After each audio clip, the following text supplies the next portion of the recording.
guys, so last year I made a video of me practicing with veil poi, which is basically these massive pieces of silk on poi-like things for my Avatar: Last Airbender cosplay.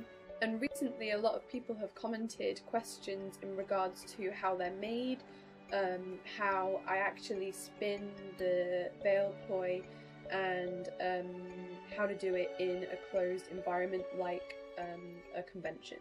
So I will try and answer the most asked questions first and the least asked questions last. And I will put what questions are when in the description, so if you don't want to listen to one question then you can just skip it.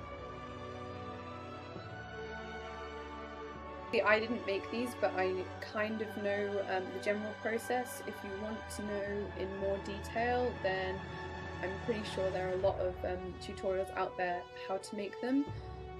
They're either called silk poi or voi or veil poi.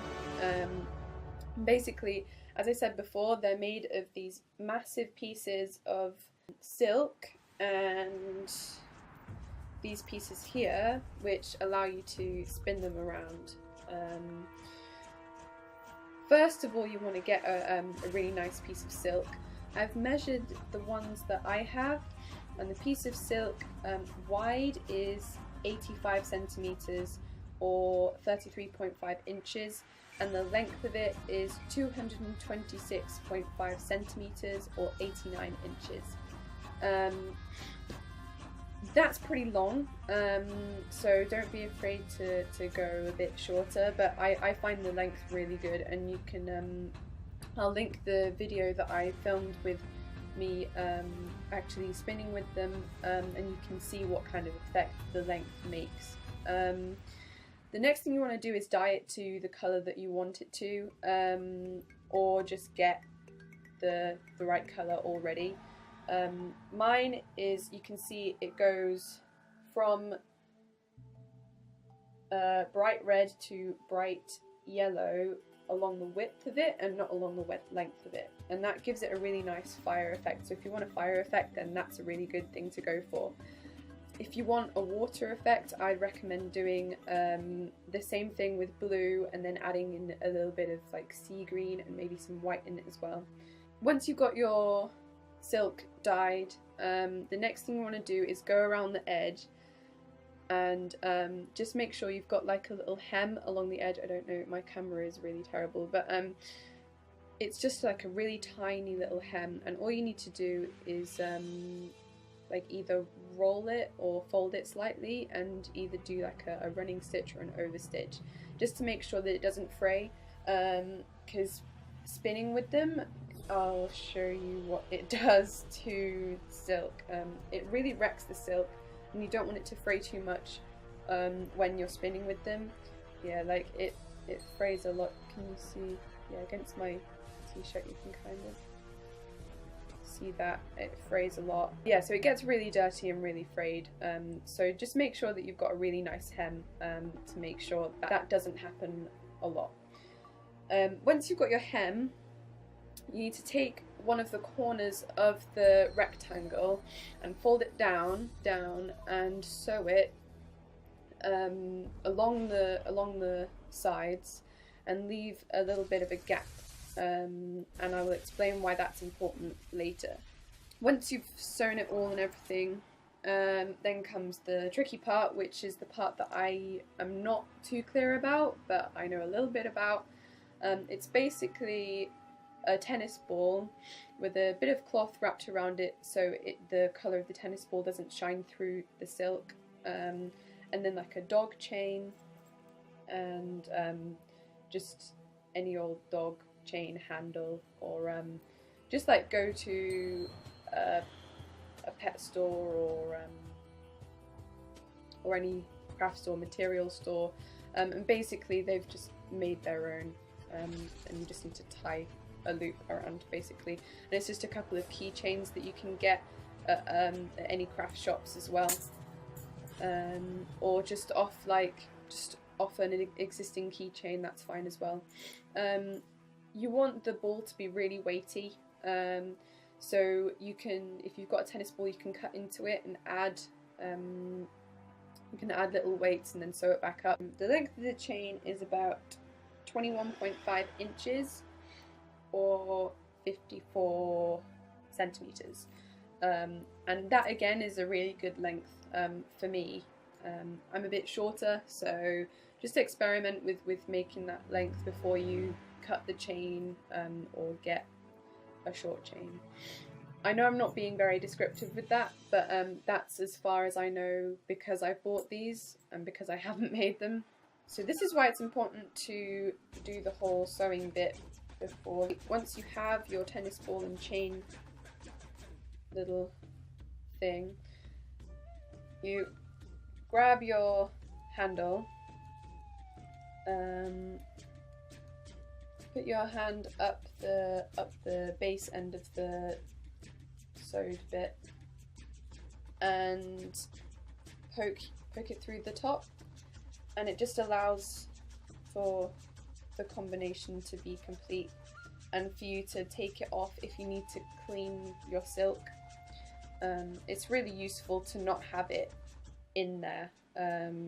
You can sew it shut and sew it around the tennis ball, but I wouldn't recommend it because the silk does get really dirty.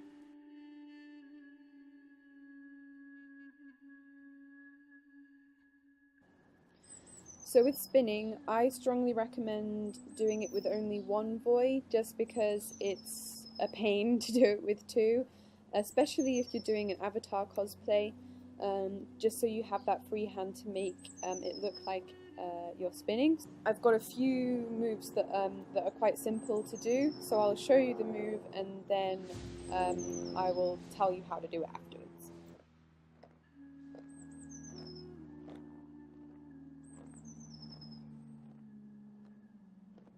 That X-style move is a great staple for your arsenal.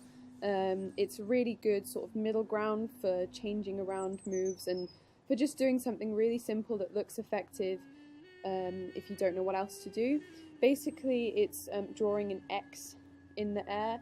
I always practice it with just my hand first, without holding anything. So it's just like drawing a horizontal figure of 8 in the air, and it's really simple. And for any avatar cosplayers, just make sure your hand is relatively near the tennis ball at all times, because this is what's going to look like the start of the flame.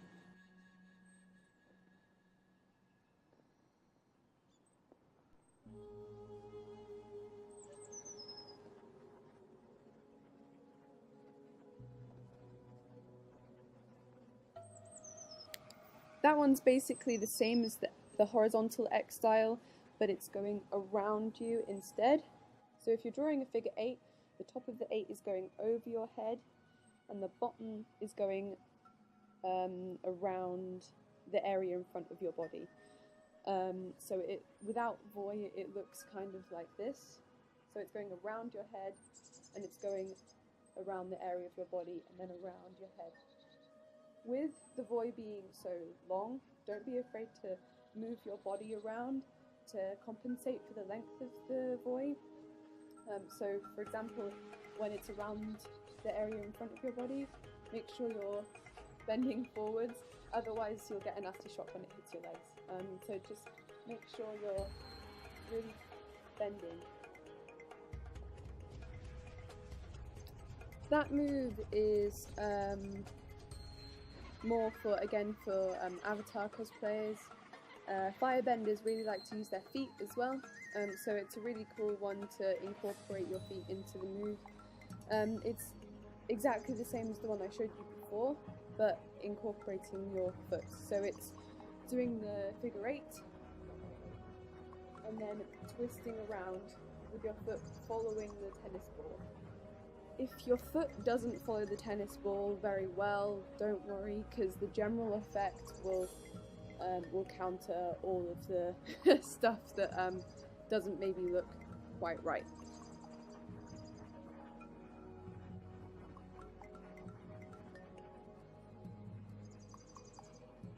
So that one I call the helicopter, just because it's like having a helicopter going around your head. And for the fire spinning part of things, I just keep my hand like this because there's really not much you can do without looking too ridiculous. It's just swinging it around your head basically. On windy days it's not as effective, so if it's windy then maybe go inside and do it instead, just because it could wrap around you, and then if you're a firebender then essentially you'd be on fire. Or it wrapping around is just awkward anyway. So the last thing that I'm going to talk about is how to move around in a confined space like a convention whilst spinning your voy. I usually keep my voy handy in a brown leather bag and then either give the bag to a willing friend or make sure the bag is sort of close to your body so it doesn't mess things up when you're spinning. I don't spin all the time just for the sheer fact that it aches and people get quite annoyed at you if you're spinning all the time. But when you want to spin, you just find quite a big space to spin in. Make sure that there maybe isn't as many people around, but sometimes that's not an option at a convention. So if you want to clear an area effectively without hurting anyone, here's what I do.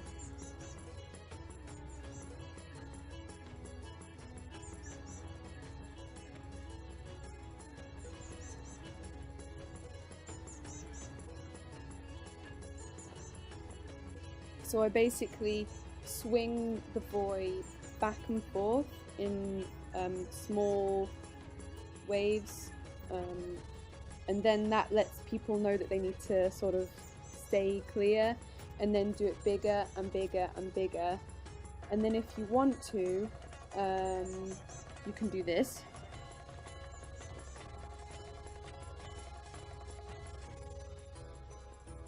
Which is basically just spinning the voy in as big a circle as it can go, so that people know how wide that they can go to, basically. That's a really effective way of not hurting people when you're spinning at a convention. When you're at a con, people will want to have a go with them, they'll want you to teach them how, so just be aware of that, and if you don't want that to happen, then just be polite about it. I've had a couple of people ask if I can teach them fire spinning, and I'm quite happy to do it on the day just because they don't want to learn a whole lot, they just want to learn the basics and then move on because they're busy, they're at a convention. Another cool thing to do at cons is go to cosplay groups. I had the best time going to an Avatar Last Airbender cosplay group, and a couple of people had these, and it was great just seeing the different degrees of skill. I definitely wasn't the best, and teaching people the moves that you know. It's like being with a family that you never knew existed. It's really nice, so I really recommend that as well. I also obviously recommend spinning outside as well as inside. People love you to go inside and spin just because when you're at a convention, sometimes you never get to go outside during the day just because there's so much to look at, and they might be only there for one day, so they don't want to go outside and miss things potentially. So just make sure again that you start things off really gently so you don't hurt anyone. And that's it. I hope I've answered questions in enough detail, and if I haven't, and I hope I've given you good links and options to look at the things that I've looked at previously. If you liked me doing something like this, then make sure you comment with more questions or just asking things in more detail. I know I'm not the best at doing this. I've not done this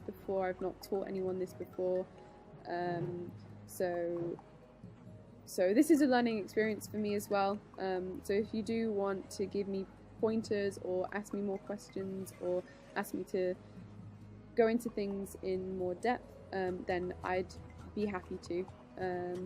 But I hope I've covered enough things for the people that have been commenting on my video, and thank you for all the interest on it. Bye!